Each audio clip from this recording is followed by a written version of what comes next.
now in New Jersey. Powered by TAPinto. Brought to you by Lakeland Bank. And by Bag Up NJ, a public awareness campaign of the New Jersey Clean Communities Council. Thanks for joining us on this Tuesday, May 3rd. I'm Kristina Behr. Starbucks employees in Hamilton have voted to become part of a union. TAPinto Hamilton Robbinsville publisher Elizabeth Myers has been following the labor union talks. It's a growing movement across the country. And what's interesting is one of the women here at the Hamilton Starbucks said today, she's worked for Starbucks for 20 years.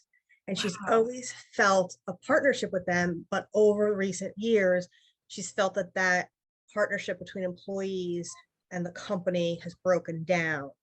And that's when she started leading this effort. About a month or so ago, a slew of state and federal lawmakers signed a letter to the CEO of Starbucks saying they deserve better rights and benefits, things like that. And so it's been a bit of a growing momentum. The governor stopped by a couple of weeks ago, and it's a sign that people want to support each other.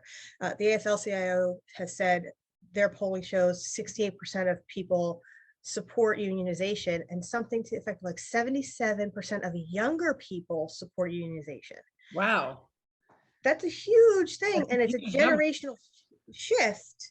You would think that maybe a younger generation wouldn't remember when labor unions kind of came to be. We're going to see probably more Starbucks and more companies doing this, right? I mean, because there was talks recently that Amazon is going to be unionizing and other companies too. Yeah. Again, today the AFL-CIO had a press conference with the governor and with some of these Starbucks employees touting it. And they're looking at sort of new industries beyond just baristas and Starbucks. They're looking at the cannabis industry and unionizing them. The wind industry, where you have people working at turbines, things like that. They're sort of the next generation of union employees. It's not the traditional carpenter, painter, what have you.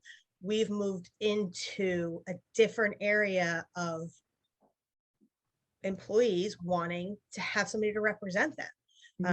So I think this is a little cutting edge for people to say, I'm at a very well-known company that, has provided for different benefits, but people still want more. For more information, head to TAPinto Hamilton Robbinsville. A Wayne resident is featured in a book about the legacy of loss from COVID-19. According to TAPinto Wayne, Jean Syme tells the story of her sister's death and the immediate aftermath. The book is entitled Voices 19, Their Legacies Live On. It's a collection of 19 inspirational stories of tragedy, coping, and survival for families who lost loved ones to COVID. Camden has cut the ribbon on a new athletic field. TAPinto Camden reports the new athletic complex is now open on an 8-acre waterfront site where a Campbell's soup canning plant once stood. The project was funded by both Rutgers and Rowan universities and cost $16 million. Up next, a special honor for a longtime resident of Bayonne.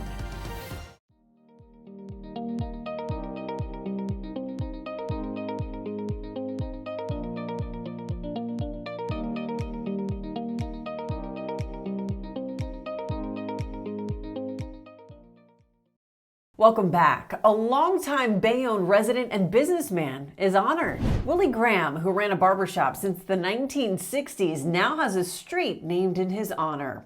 TAPinto Bayonne reports that Graham did more than just cut hair. He created a community, and hundreds of people gathered in front of his former barbershop on Avenue C, celebrating the life of a man who influenced their lives. To receive your local news from TAPinto in your inbox every day for free, sign up at tapinto.net/enews. Thank you for joining us. This has been Now in New Jersey, powered by TAPinto, brought to you by Lakeland Bank and Bag Up NJ, a public awareness campaign of the New Jersey Clean Communities Council.